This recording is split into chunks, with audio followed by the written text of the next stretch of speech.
Whew. So what you been up to, my friend?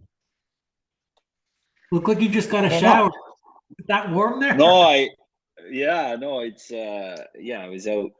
You know what Perfect. happens is I start my day walking by, we're just up from the pier right now. So the marina is like 5 minutes from us.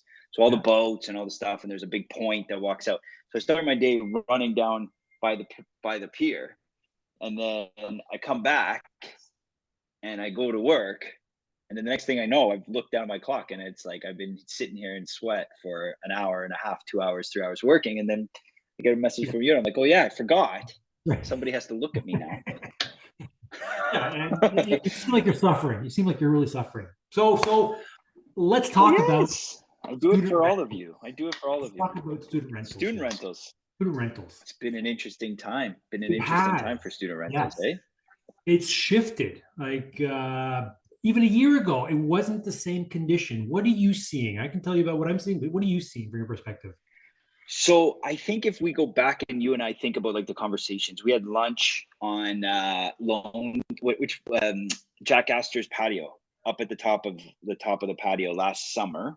Yeah. And I'm pretty sure at that point I was like, dude, I think this thing's gonna spin. I think everything's gonna go out of whack. I think the prices are gonna go high. I think there's gonna be huge demand. I think that the 8 bedroom limit is going to shock some of the supply that's out there. And then you add into the fact that, unbeknownst to me, that program ended. Maybe you could speak more to that program that they had where the landlords would set the student rental price year over year, but then they got N11s as a return, and that kind of program that had a constant turnover of Yeah, units. yeah. I never jumped into that program. I'm not familiar with it, but I think It existed. it exists exactly. And then the program is what is exactly? Like essentially they were giving the ability for people um to guarantee an N11 for student rentals. Every year they would get an N11 set, and they would Mhm. be able to reset the tenants on a new lease, so they wouldn't be in this constant lease term. But as a result of that, they would also have to comply with the increases as per landlord tenant board and the standard rental increases. So you could only go up 1% or 2% at a time, depending on what was announced. And that program came to an end, I believe, in the fall.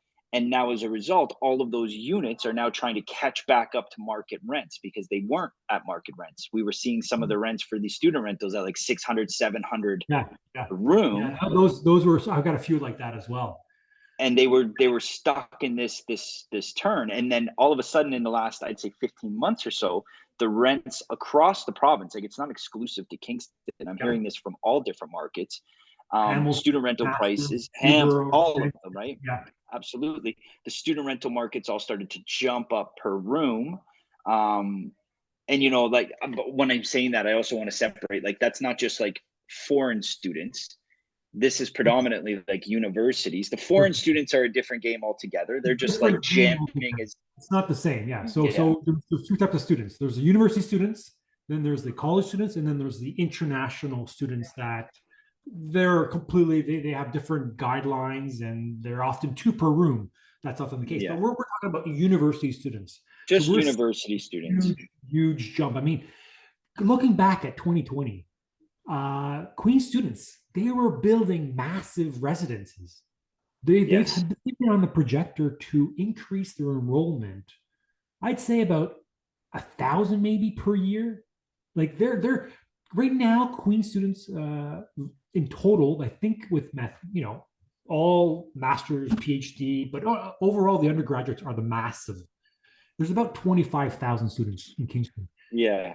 Queens looks to London, Ontario, Western. They see themselves as the Western of the East. They want in Western's like Wow. 40,000 They're, students. And I can every hear like, Queen students. I can hear Queen's alumni already just rebelling against the concept of being compared to Western. I'm a What? Queen. You know what I'm a 11 online. You know what we used to say? We say friends don't let friends go to Western. That was Well, there you go. So so there you go. Okay, so they see they that, want to but as increase the far as enrollment enrollment and goes, they see an opportunity. yeah, and I think you heard about this, where government funding is cutting back on universities. There's less money coming in for universities, so they got to have money, a source of income somehow, and it's coming from enrollments. In 2020, well, everybody was kind of stopped inside. Queens was building a massive residence because that was on board. Like they project things down the road. So this was on board. They weren't going to stop by something like COVID. They kept on going and they tore down three massive houses right by the university that they owned and built a massive residence for first year students. And what usually Right. happens, for those who may not know, university students first year 95% get into residence, but then second year it's a free for all. And there's something different about Queen's University. And I've been in Kingston for so many years. The fact that Queen's University was built before Confederation, so it started in 1842 in the side of Kingston. But now you can look at it. It's basically in downtown. It's right downtown. There's no room Yes. for expansion. So Right. there's just no accommodation for these second year students. So tell me about your, yeah. So this gives you an idea of the premise that's happening here. There's no expansion. South is Lake, north Yes. is north of Princess, NOP, and to this day it still has the stigma of you don't want to go up there because it's dangerous. It's not Queen students, but a few do end up there. But for the majority, they like to stay south of Princess. First year students always like to be and south of Princess. That's the idea. So tell us what Yeah. with with all this Well, look, this is the inevitable thing, right? Is that you then, because of the restriction, have supply constraints.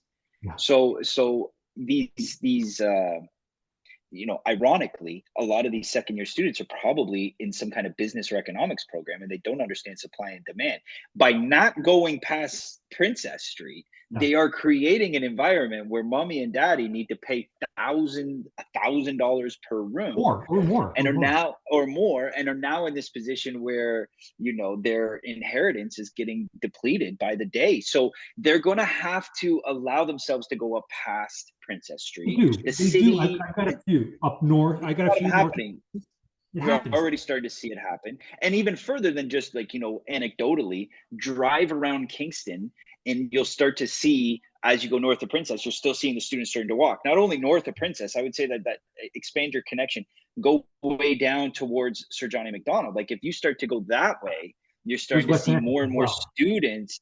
And again, that my understanding, I mean, I didn't live in Kingston or be in Kingston as long as you, but my understanding is once you pass Sir John A, you were now on the side of the colleges. You're down more towards like College, Portsmouth and West that. Campus, Yeah, and definitely. you're into that area where it's a little less likely you run into main campus second year students. No, And they're not what going to I go that way. You know the but criteria. but they are now, like they're gonna have to start to adventure down that way. And because So what's the happening now criteria. is you're not gonna see them come up. Well, they gotta be a So walking distance of the cars, I'm remember sure. their client of the client bought student rental, and then I said I could definitely help out with leasing it and all that. And so Yes. we had, prior to that, we had a viewing to one of our student rentals. We are pushing to find out if they were coming back, and all of a sudden, in February, all of a sudden they tell us we're leaving. Like, okay, great, this is great. I think they were paying like 650 or so. We put it on the market for 900. We guess how many Yeah. people we got? That one How many? showing, one viewing, we had I would 65 say I was students. gonna say 50. I was gonna say 50. 15 groups, and there was a bidding war. We basically threw it out, and there was even bonus signing fees in order to choose them. Because for those who may not know, usually second year students by October, after Thanksgiving, they start grouping themselves together and start looking for places for accommodation for May. Right. October comes around, November comes around, and it's exams again. They cool off a bit, and generally by January, February, they're done. This year is not Right. the case. We showed that Interesting. place on Victoria Street, which is about Yeah. 20, like 15 minutes. There were 10 groups on that other viewing, and they told me the exact same story. We've been looking since September, October, and they're not finding anything. Insane. And So, and so then let's start. So my read on the supply demand change is that as a result of the jacked up numbers that we're seeing from, just last year or the year before to now, it's the third year and fourth, potentially fourth years, mostly the current second years and third years that are going to become third and fourth years next year are the ones that are staying put and saying, I'm keeping my rent. Whatever rent I have, I like that rent. I'm not going to go look for it. And possibly even putting up with like a roommate that they don't like, or like I've got a, they're grouping we, themselves now, like even second, yeah, third yeah, year. yeah. But I would say that I have a client, like you and I have Yeah. a mutual client that we're talking with who has a student rental they took over last year. In that group of 6 students, there was one, there's always one. There was one student that wasn't really jiving with the other students. And so normally that student would be, survivored off the island and somebody else is going to replace them. In this case, everybody just sort of sucked it up and went, look, we don't want you to pay more. We don't want to pay more. Just stay and we'll make peace. So I think generally you're seeing that turnover isn't happening where even like the one or two oddballs that, don't like the group anymore, want to go to a different group. That isn't even happening. And so you've got this everybody kind of holding their ground and waiting to see what happens, which then really falls on the current first years that as of May 1st need to find a place to live for next year. And they're the ones that are really taking this on the teeth.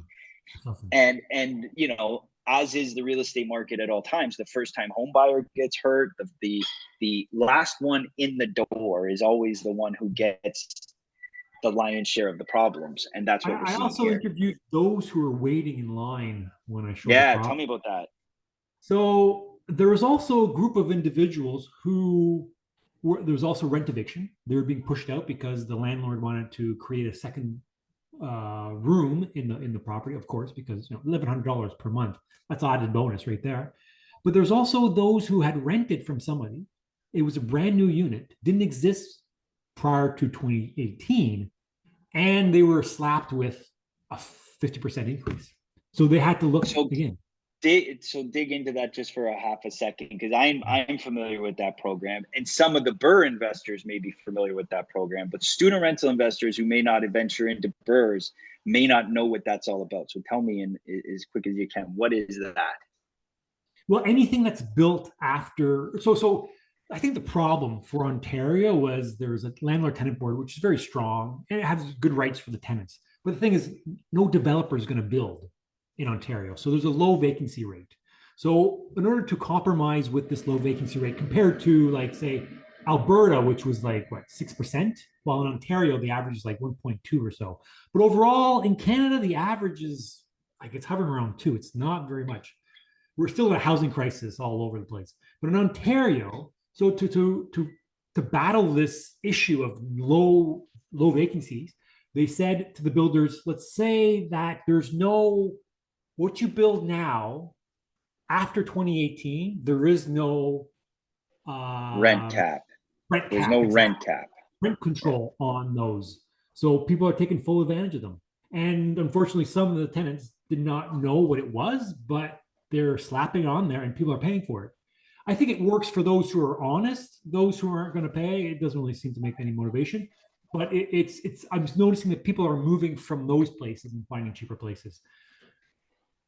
Yeah, and also for all of the people, because I can already hear like how terrible that is. It is terrible that you can do that, but at the same time, I would say that that is the laws of supply and demand, and that will eventually balance itself out as well. You cannot raise rents past what the market can withstand or pay. Definitely, The definitely. only challenge that you have with student rentals is that it's a captured market. They have to go to school Yeah, and they and have have certain criteria. And the criteria, the big one was they wanted to be at least 20 to 25 minutes from walking distance to university. This is in Kingston. It may be different in other places, but in Kingston, they're all conglomerated in one area. Plus, they wanted a price range of around 1,000 or so plus utilities. But with the increased demand, we're at 1,100 plus utilities. and realistically, um we made the joke, or people make the joke that there really is no professional students. So the idea is that even if you do sign somebody up now for 2 to 3 years, generally they're going to turn over within a 4 year Yeah. period, and you're going to have to get a reset of rents eventually.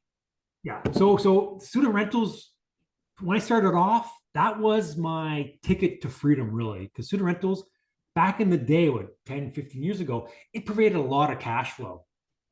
And so I've got a few student rentals. Now we do more duplex and multiplex, but there's a few student rentals where, yeah, they're paying $600 a month. But I know I'm not too worried. I know that they're going to move moving on. And looking back, I don't know. I don't know if I tell this to many people. Looking back, I should have persisted more in student rentals just because it's so easy to deal with. So You're much easier. officially old. When you start saying things like that, you become officially old. It's only when you can I've been look in this back with game the for a end of while. hindsight.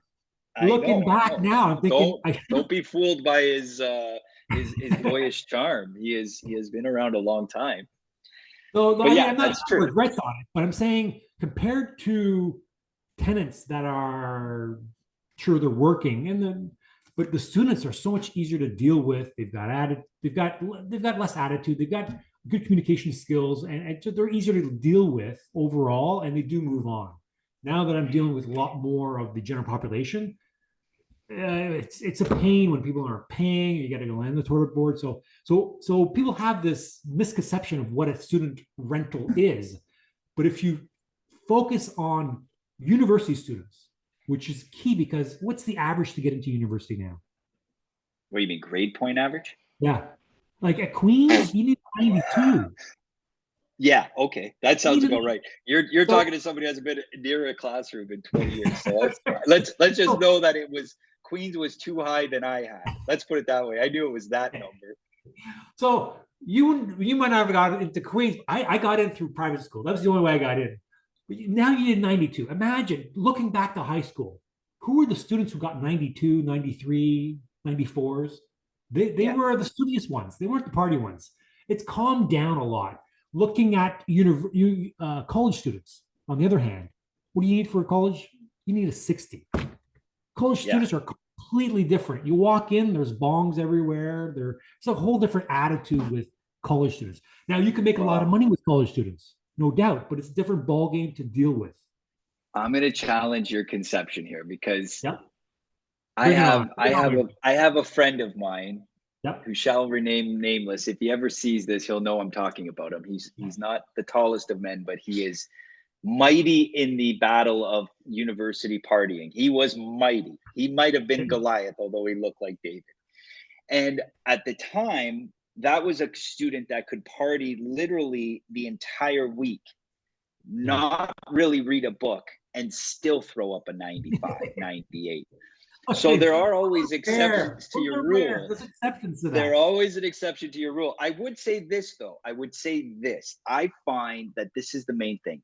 When I'm looking at the general market right now, the general population, let's pull back and let's just look like at macro. We haven't talked about this. We haven't talked in a couple of weeks, but I have been absolutely obsessed with the trends and the macro trends of the economy and where things are lining up. And there's a lot of good books. Actually, I just got a new book for anybody who's out there.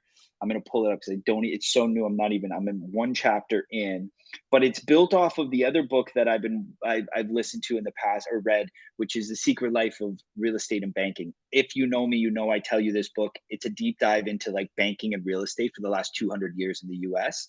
Like those This as is well. another one. It's called the Secret Wealth Advantage. Oh, This show is a show deep dive. the cover Oh, or you want to see my phone? No, oh, yeah. it's on my phone here. Hold on. Let's see. Can you see that? The Secret Secret wealth. Wealth Advantage, Akil Patel. And essentially it's a tighter format. The first book that I was referencing, The Secret Life of Real Estate and Banking, it's like a textbook. Yeah. And although I wasn't very good at school, I became very studious as a older man, and I read through it. And it is deeper and denser than most economic textbooks. But this is kind of like a condensed version that really is picking off the key points. And Cole's Who's notes the author? is that Like the author, he's his a secret his name guy? is the first one is Philip J. Anderson. That is The Secret Life of Real Estate and Banking. This current book is Akhil Patel, Akhil Patel, What's he Patel. famous for? What has he done? They're essentially Australian and from the UK. They are deep dive professionals with a company that focuses on trends and historical trends. So taking things, history is a funny thing. They always say it doesn't repeat, but it rhymes. There are always trends that continuously Hmm. happen over and over and over again. And because we only have a very short life expectancy, right? We're only about 100 years at the most. And generally speaking, your professional life is really 35 to 45 years for most Hmm. people. You may only be exposed to a certain trend for a limited period of time. So to you, it always feels fresh. This has never happened before, right? Famous last words. It's happened many, many, many times before. You're just too young and naive to know that it has. So you have to go seeking the information of the past. This has been a very big obsession for me for the last little while. And so these two books essentially are deep diving into what is a historic trend of 200 years that says it's about 18.6 years of a real estate and a banking trend. 7 years up, a little bit of a lull and a recession. 7 years up, a little bit of a peak, and then 4 years it falls. And this is generally what has been going on for 200 years over and over and over again. So what can And you expect right, this year, the coming well, years? where you're coming. So the reason why I've started to read Keel's book is because it is the most recent. The first book, Secret Life of Real Estate and Banking, was written in 2009, coming out of the crisis in the US. Hmm. This current book was written just last year and gives you an up-to-date fill-in about where that book was anticipating we were going. It's been right. Those 7 years to fall is actually very right. Now, what's weird about this is that it's always centered around the US because the US is the center of the economic world for the last 50, 60 years. So this is kind of where this is based around. And I mean, I feel like I'm rambling, but get the book and read it. You'll see what I'm talking about. But generally, where I'm looking at it is that there's a lot of economics that are happening on a big macro level that are creating challenges in credit. You're seeing a lot of challenges in credit and credit tightening now in the last couple of years.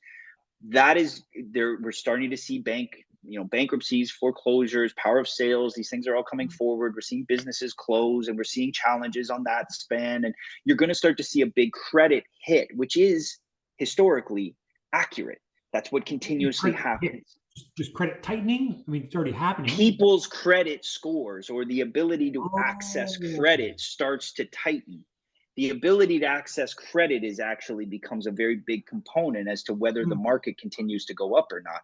And so you're in this position now, whereas this credit tightening as well as credit depletion is occurring, a lot of the tenants that you're going to start to see on the open market are not going to look very good on paper. They're going to have, Yeah. marginal credit scores. They're going to have issues that are being, need to be cleaned up and tidied up. And this just becomes part of a bigger cycle that needs to occur. And it is always occurring, right? Sounds like an Now, opportunity. I say all of that in respect to student rentals become a totally different game because you where you normally think you're going to be running into partying and drugs and alcohol Oh, and a lot less. non-payments. A lot less. It's Do you remember? actually the opposite. Yeah, I think it was like 2006, 2007. There was a riot in Kingston. There was a car that got I thrown over, Listen, burnt. I may or may not have been there. It was a Queen's homecoming weekend. I may not have been there. You were there. I don't know. I don't know. Yeah, I'm just saying it was a that's crazy died weekend. down immensely. We don't hear this anymore. It was national No, news. Yeah, if it wasn't that year, it was a year before. My years are escaping me. But Queen's homecoming is always we had a good national time. news. We had It a good is time. it is always a crazy crazy time. But my whole point of what I'm saying is that we're seeing smaller towns starting to promote. One of the towns that I look at, and I know you've looked at in the past, Belleville, recently has just been promoting, like, there's been a terrible, terrible drug epidemic in the last couple of weeks. Just a bad run of drugs is wiping out a bunch of people and a ton of overdoses. You're seeing a lot of these type of things happening, and these smaller markets are victim to it as well. Everybody's victim to it. But what I'm saying is, as far as Queen's students are concerned, my personal read is that these are people that are trying to make something of their future. They're trying to advance themselves. They have their parents and their lineage behind them, rooting for them and supporting them and doing everything they can to make sure they avoid all of these detours. Guess how many So, times I've gone to the landlord tenant board with a Queen student, any student, does that matter? well, tell me. I would guess zero, but tell me. Never. Out of the None, 15, never. never, 15, 20 years, never. They always, And is always that have, because they always, is that because you put the parents on the lease, or is that because they're just generally trying to they pay their have the bills? funds. Yeah. They have the Yeah. money. I mean, it's not They're a cheap backed by school. government or their parents, and they have, as you mentioned, they have purpose there. They want to finish their high school. They want Yeah. to finish their university. And generally, the another thing to keep in mind is, especially university, Queens, I'm told if you get in, the rate of dropping out is like 10, less than 10%. That's interesting. Yeah. That's very Well, interesting. colleges is 25. So Sure. imagine second year comes in, the chances of them leaving are very rare. I've had college students drop out, but Yeah. university students, not one have I had drop out because Now, they want to keep them there. of course, they want to stay in the family. They want to keep There's going to exceptions, Thanksgiving but it's dinner. very They low. want to be there, of course. But now there also is the stat that you actually would want to know. It's like how many people who graduated Queens actually use the degree they got. That's a different day. Well, that's That's a different. different story. We're not in that type of housing. Who cares? They've already I'm left. only They've already student been my rental. tenant. Yeah. So the point is that these are little things that I think over the next couple of years, I guess where I was going with all that rambling about the book is that I'm looking at what is the next few years, what are smarter people than me doing research on that are going to look at some of the trends and see, like, over the next few years what typically starts to happen, and then what is the investment strategy that might work the best for people who want to try to take advantage of those opportunities, and where are they, right? um I've ventured outside of the country for the last couple of months just because I'm looking for a market that's on a growth pattern, right? I'm trying to find something that's extending outside of um conventional Canadian norms. And for me, Mexico, I don't know if you saw, but Mexico just passed China as the largest importer of goods into the United States. It's a pretty substantial number. That is huge. That is huge. And it's because I'm trying to look at a lot of these trends as to where things might be going in the next 20, 30 years. My kids are very young.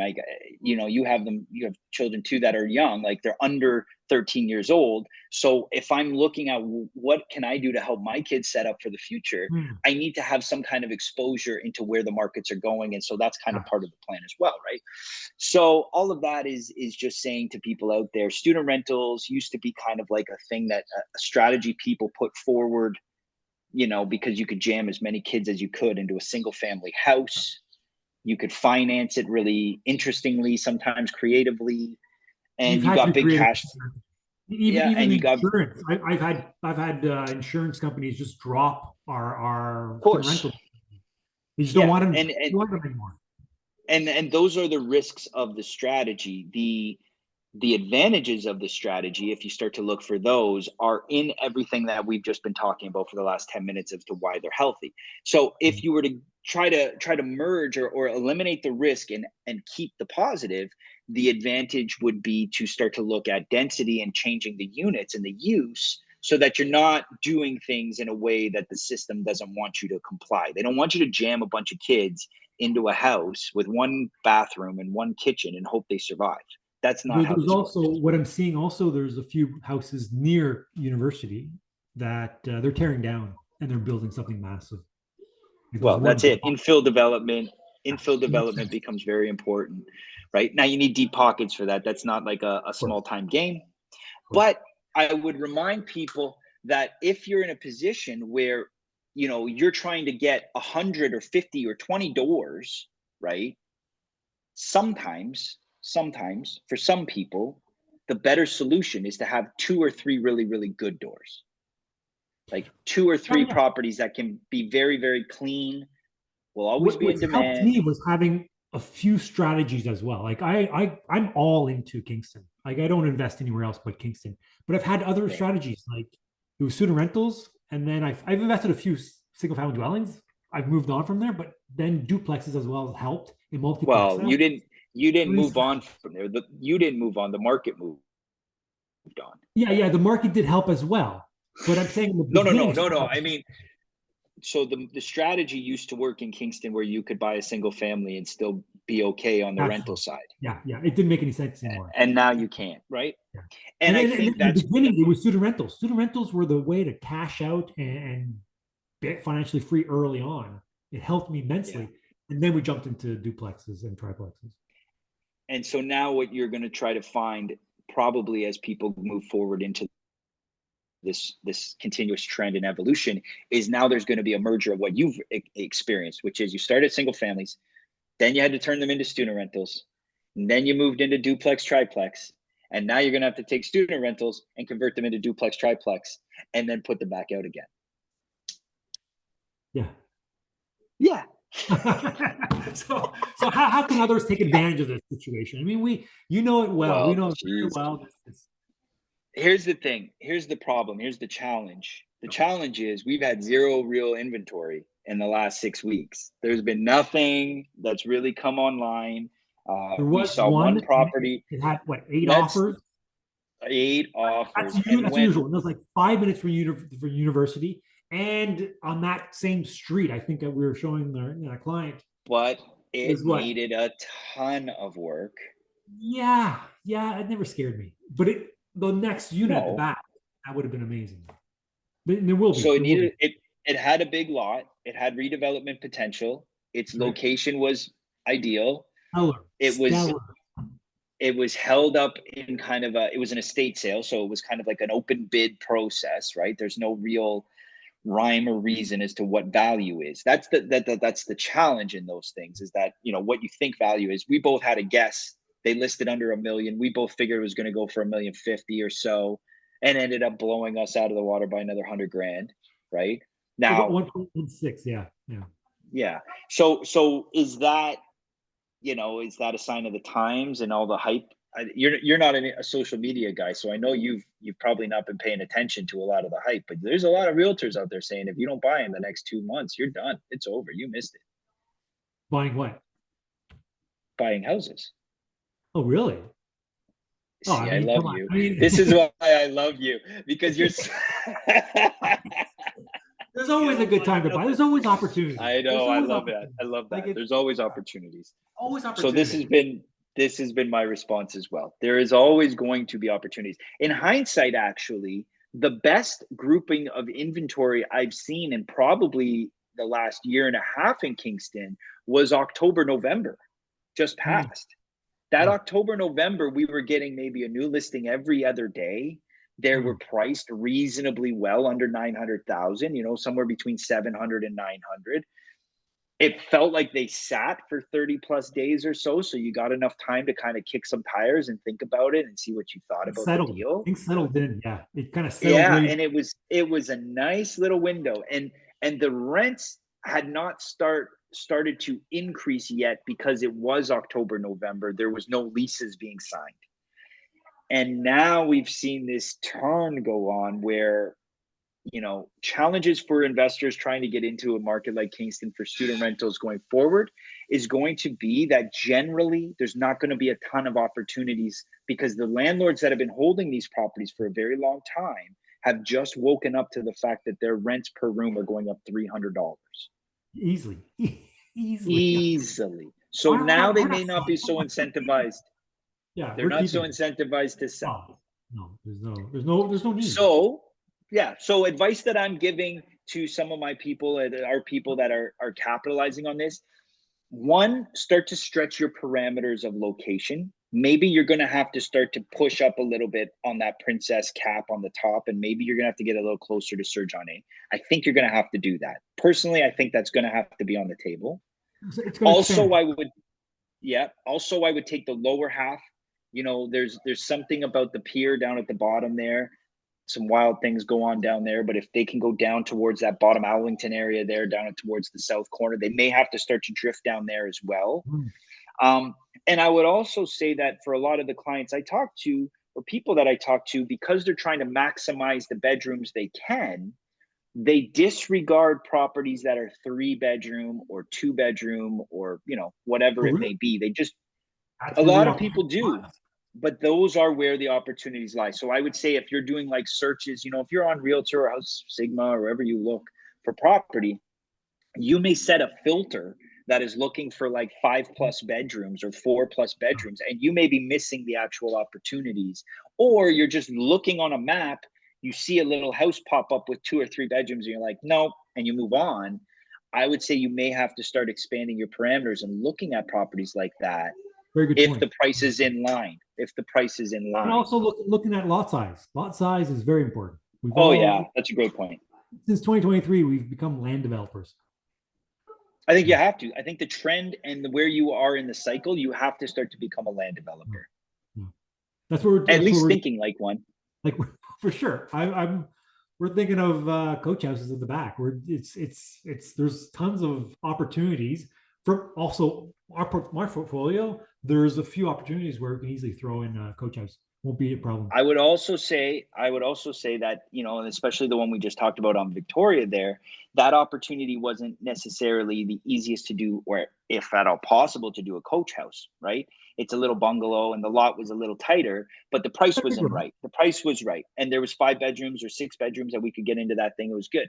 I think that now the future use of a property like that is going to be a top-up. We're going to take the roof off. We're going to build a second story, and we're going to put another 3 bedrooms up there. There's no other space. There's no space. Yeah. They've got to go up. Yeah. So creativity of how do we wrap this up for people? How do we? Well, we tell them that they've got to speak to one of us. They can book discovery calls. We can talk to them about more thoughts that we have. We tell them that you're the chair of the Kingston Real Estate Network. Is this true? Are you one of these chairs? It's an investment club. So tell me more about the Kingston Investment Club. When's the next meeting? When can they be part of this? Next meeting's actually tonight. Tonight, it's the 3rd Wednesday of every month. And tonight we timed this terribly. We should have been there last week. But listen, this will be promoted when this is posted, it'll already have happened. It's every 3rd month, every 3rd Wednesday of the month. It's quite every simple. 3rd Wednesday of the month. And we've got a wide range of people that show up. There's property managers that show up. There's contractors. There's people just starting off, people learning, people with a lot of experience as well. So it's a wide array of people, and it's a lot more networking as well. And tonight we're talking about RSP mortgages. Next month we got an account coming in, and then next month after that we got the City of Kingston, an official with the building department, who's going to come in to describe about a bit more details on what can be allowed with secondary suites and coach houses. Wow, that one's an important one. Yeah, that one's an important one. Do you record any of these meetings? No. At the moment, we're not. So it's just showing up. And some of the discussions are, it's good to record, but when we're talking about RSP mortgages, I'm just sharing my experience here. I'm not advocating for this. It's been very beneficial for me, but I'm not a mortgage broker. So I'm just going to share my experience on what I've done and what other people can do, but it's just shared experience. I'm not advocating anymore because I'm not a mortgage broker. Yeah. So let's think about, the next ones that are coming up where we have some people coming in to speak about development and the development potential, we would say they can find it at a website. They can reach out to you directly. Right. How do they get to be part of the event? Is there a ticket price? It's free. Free information. Well, there you go. So I would say, so there you go. So I think that's probably where people should go. If they're looking to speak to either one of us, we can reach out to us and have a call. And generally, for people who don't know, you and I work together with a lot of our people. And so if they want to speak to either or, we're both in synchronicity. We can help each other. We help as a team working through with clients on different ideas and different things. Sounds good. Amazing. Well, let's call that a wrap. Yes. And next time we'll do this the week before the dang meeting. We won't do it the night of the meeting. All right, Thanks, buddy. I'll see you soon. sounds good. Bye bye.